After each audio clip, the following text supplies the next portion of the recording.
Hadap kemana? Iya, betul, ke Masjidil Aqsa atau Baitul Maqdis yang ada di Palestina.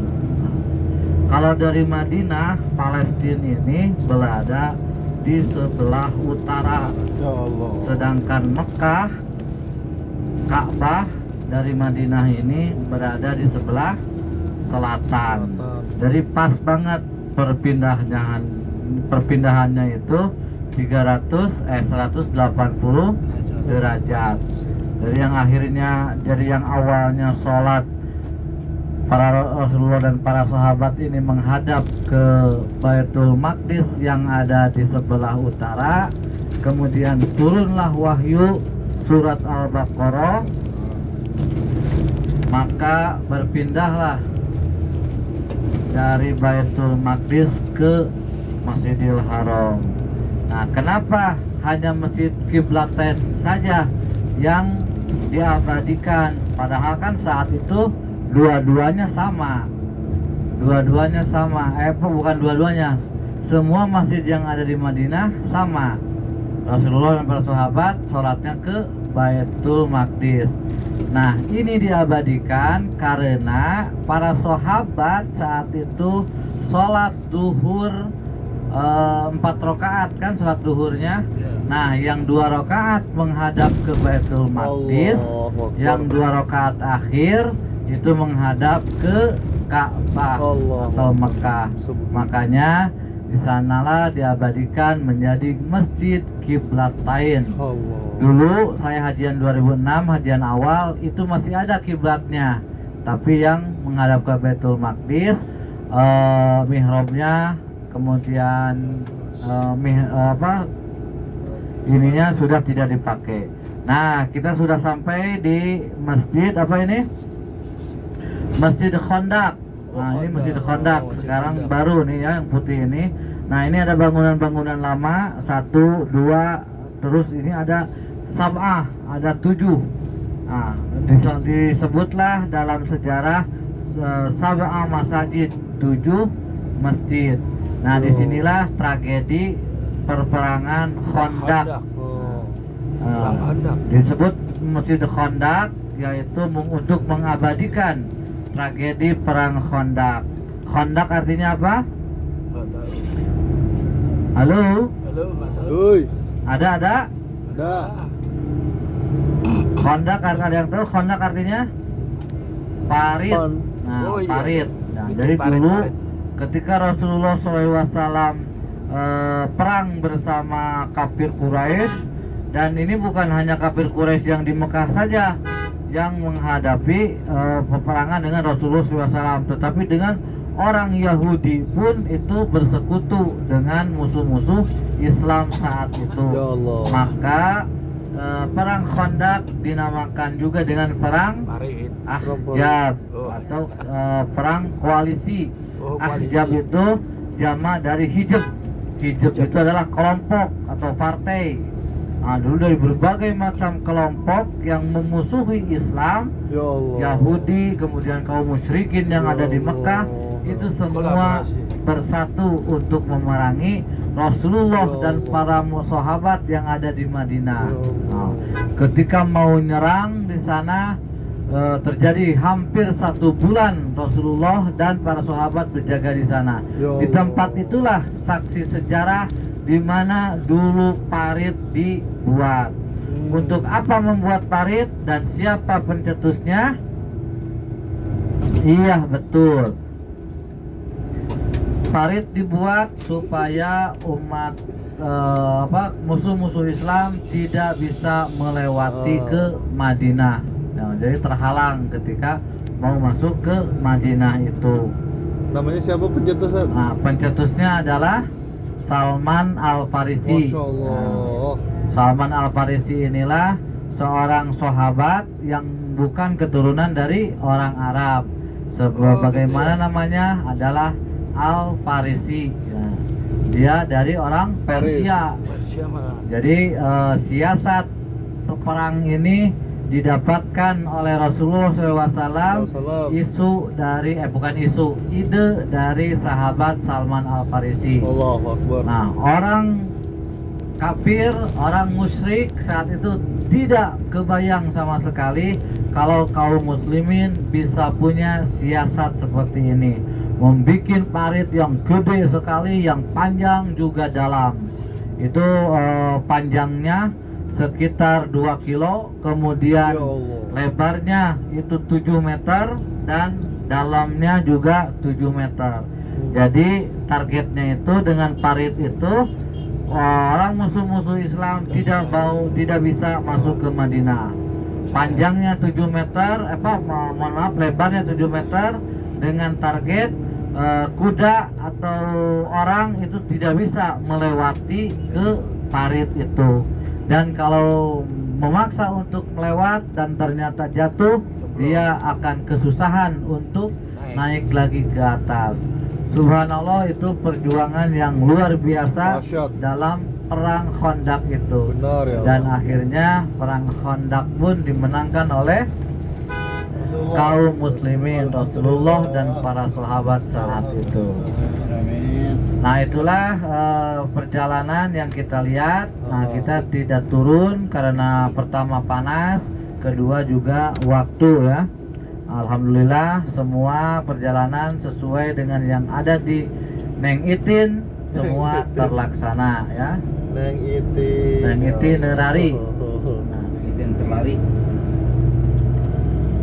Bentar lagi kita akan sampai di hotel.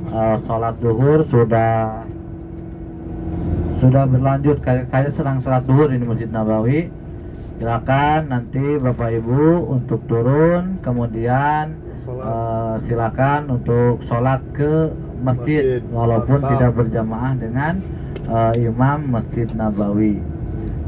Dan sebagaimana diumumkan, nanti untuk program bersama Bapak Ibu silakan untuk kumpul di pintu 338 untuk ziarah sekitaran Masjid Nabawi, Jam berapa? di antaranya Masjid Syakifah Bani Sa'diyah.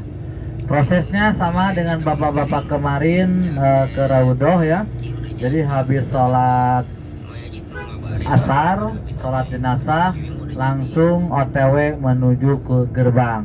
Iya. Nah, di sana kita nanti akan dijelaskan tempat-tempat yang ada di sekitaran Masjid Nabawi. Nanti pada asar ya. Pada asar alatul, pada asar langsung. Pada asar ada tuh. Setelah sholat asar langsung berkumpul di pintu gerbang 338.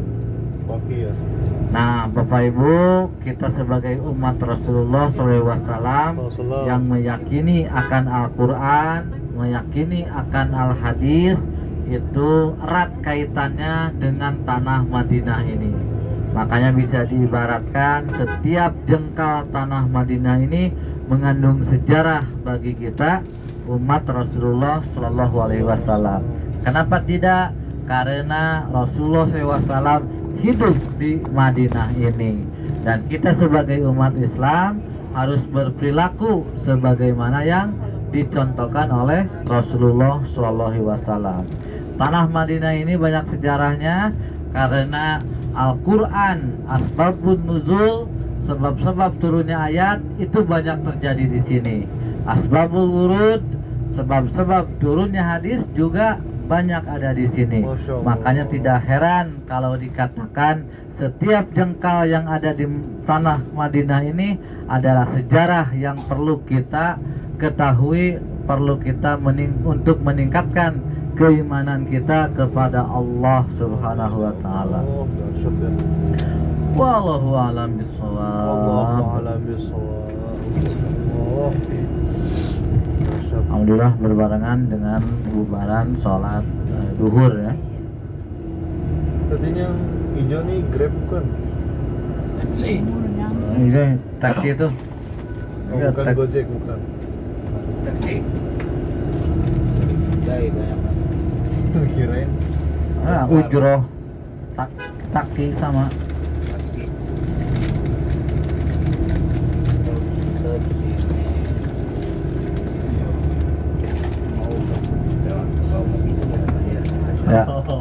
Udah bangun Bapak Ibu semua ya? Udah. Ya. Dipastikan tidak ada yang tertinggal. Gonimah-gonimah yang didapatkan dari pasar kurma, dari tempat Masjid Kuba, itu jangan sampai ada yang tertinggal. Dipastikan semuanya terbawa. Sabar dulu.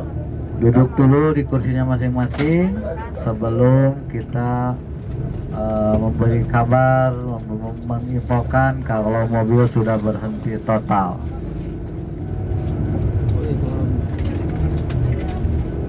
Subhanallah, ini Masjid Al-Ikhlas di Soreang, jamaahnya segini ya. Soreang, Masya Luar Allah. biasa. Dahsyat. Alhamdulillah. Ini sholat zuhur bukan sholat Jumat. Allah benar ya Allah. Subhanallah. Kapan masjid kita sebanyak ini ya? Allahu Akbar. Dahsyat ya. Senang ya. Kayaknya kita harus meniru masjidnya seperti ini. Pertama pasang AC, kedua karpetnya empuk, Masya Allah. ketiga tidak ada kenceleng. Dikasih Ya, air. betul. Kasih minum. Kayaknya kalau masjidnya udah seperti itu kesejahteraannya, banyak juga insya Allah sebenarnya jamaahnya. Iya, iya, iya. Benar ya. Ya Di Allah. sini kita gak pernah lihat kenceleng Ya kan? Allah benar ya Allah. Iya. Jangankan kenceleng waktu Jumat, kenceleng yang ditempel di pinggir masjid aja di sini nggak ada. Iya, betul. Kali kena masjid dia terpikir. Duduk aja Bu, duduk. Duduk dulu. Ayo duduk dulu ya, belum berhenti ya. Duduk dulu. Tadi cuman diingatkan dulu barang-barangnya di mana, nanti diambil pas turun. Insya Allah kita tenang. Nah, ini agak rem gas karena banyak yang jalan. Nah, Gas rem. gas rem karena yang jalan kaki di sini itu nggak takut. Kenapa? Karena di sini aksesnya untuk jalan kaki. Di sini tuh sopir yang takut. Nah, Iya. karena emang dikhususkan untuk jalan kaki, gitu kan. Lagi ya. Apalagi kalau jamaah sudah banyak, itu mobil masuk ke sini itu terkadang susah. Kita kalau mau ziarah itu terkadang kita yang jalan ke jalan besar. Dan itu tidak boleh lama parkirnya itu. Nah ini alhamdulillah kita dalam suasana nggak banyak jemaah. Jadi bis parkir lama pun, nah itu kita tidak masalah. Khalas sih nah. Al-Maqam. Jangan dulu turun sebelum dibuka. Ya, alhamdulillah Bapak Ibu sudah sampai kita di hotel kita. Dipastikan tidak ada barang yang tertinggal. Barang-barangnya lihat. Pelan-pelan turunnya, pelan-pelan. Barang-barangnya dikontrol kembali. Di atas, yang di atas. Kacamata, biasanya kacamata barang-barang yang kecil suka ketaruh. Lihat. HP